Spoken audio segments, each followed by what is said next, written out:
And that is actually 100% accurate because it's all about style. It's all about making sure that the story gets like you want to go and tell this story. Like I saw this motherfucker floating with bees. Like, oh God. I had a really hard time with the favorite scenes because I didn't. I'm gonna say mine twice. I've got one scene that was like noteworthy to me, but it's not to say that the movie wasn't great. Like there were so many good scenes, but the pacing was really cool. How they almost like mixed parts of scenes together. Like you were getting two scenes at once sometimes, and that made it difficult to like. It felt like one streamlined thing, so it was difficult to like say this was my favorite scene or that was my favorite scene. But I liked the first death scene with Jerica and Clive. I thought it was because that's when you were getting the introduction of how this was going to play out, how the murders were going to play out, the way he was restricted to the reflections and you're watching everything through the mirrors. It was really cool in the bathroom scene too, where you see everything from that little compact and you're really getting the Foley and the audio from the scene more so, and what your imagination does with that is way more than what seeing it firsthand could ever do. For being Nia DaCosta's second film, and it was just, I mean, it was expertly directed. The cinematography was awesome, and I was really happy to see like how graphic they were going with it. On the first kill, you got the slash here. It's a lot of blood, and like, okay, we're gonna have fun in this movie. Very good. No, those were very good scenes, man. A very good scene, and I think you said it perfectly. How graphic they were, unapologetically graphic. When there's no blood was spared, not one drop. Yeah, not one drop. Man. Yeah, let one person complain about how graphic it was. Meanwhile, like the whole country had to watch a black man be choked out with a knee to his neck for nearly 9 minutes.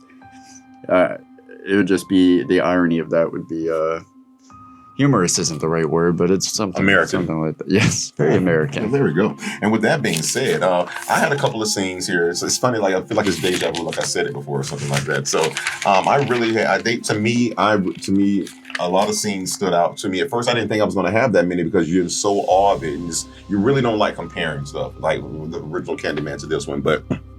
One of the first scenes that really stood out to me, and again, it's from the beginning. Like I say, they truly do set the tone from the beginning. When we first meet young Burke at the beginning as a boy, he's walked around. Like I say, to me, it really, I might as well have been a child again watching Candyman from that very moment right there. It really brought me back into the nostalgia of that. But one of the main scenes that really stood out to me, just from the mindset they had already put me in, is when the original art director that dies at the beginning.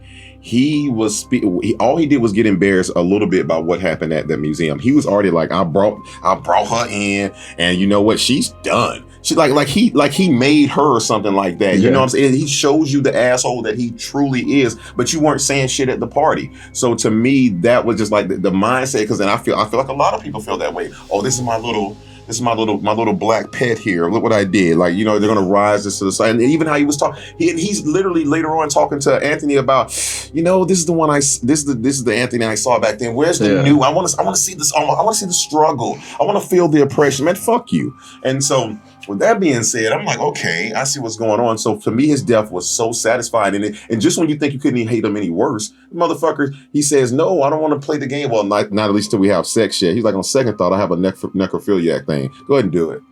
You know what I'm saying? Tell him the base off. I'm like, yeah, at least. So to me, his overall involvement in the scenes he was in was really, it stood out to me. Did you notice how, like, his transformation seemed to be progressed by any time somebody else summoned Candyman? You know what? I didn't think about that, but you are right.